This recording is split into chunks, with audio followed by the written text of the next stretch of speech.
প্রাসঙ্গিক বলতেছি স্যার, আমি প্রাসঙ্গিক বলতেছি স্যার, না আমি অপ্রাসঙ্গিক বলতেছি না। এটা ডিডির যে উপপরিচালক স্যার আছেন, আপনি একজন সার্জেন্ট হিসেবে আমার কোনো গাড়ি নাই, আমার কোনো গাড়ি নাই স্যার। আপনারা প্রেসার ক্রিয়েট করবেন না স্যার, কাইন্ডলি আপনারা প্রেসার ক্রিয়েট করে আমাকে দিয়ে কিছু বের করতে পারবেন না স্যার। আপনি আমার সবকিছু জাস্টিফাই করেন, আমার কি আছে না আছে চিটাং শহরে, বা এখন তো সবকিছু সহজ, আপনারা দুদক সবকিছু পারবেন, আমার ওই রকম কিছুই নাই। আপনারা আমাকে জাস্টিফাই করেন, আমার ফ্যামিলিকে জাস্টিফাই করেন, আমার কি আছে না আছে আপনারা মিডিয়া আপনারা জাস্টিফাই করেন। এটা সম্পূর্ণ উদ্দেশ্য প্রণোদিত। আপনারা মিডিয়া আছেন, আপনাদের কাছে হচ্ছে যে আকুল আবেদন, আপনারা সত্যটা বের করেন, এই ঘটনাটা কেন ঘটছে। একটা অভিযোগ ছিল গাড়ির লাইসেন্স নবায়ন, লাইসেন্স ইস্যু, ব্যক্তিগত ড্রাইভিং লাইসেন্স ইস্যু এবং রুট পারমিট, তারপরে হচ্ছে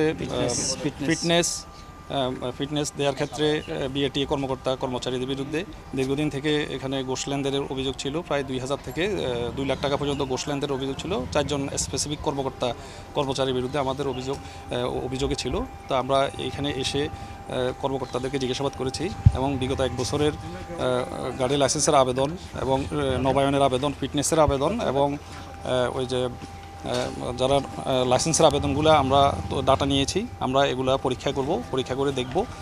এখানে পরীক্ষা করার পরবর্তীতে আমরা এটা অ্যানালাইসিস করে বের করতে পারবো এবং সেই অনুযায়ী আমরা পরবর্তী আইনানুগ ব্যবস্থা নেব।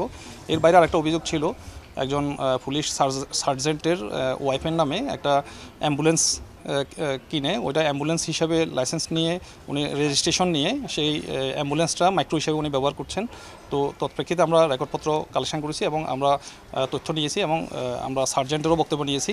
তো এটা সত্যতা পেয়েছি, তিনি এটা অ্যাম্বুলেন্স হিসাবে এটা নিবন্ধন নিয়ে এটা মাইক্রো হিসাবে ব্যবহার করেছেন। ইতিপূর্বে আপনারাও দেখেছেন উনি ওনার জিজ্ঞাসাবাদ করার সময়।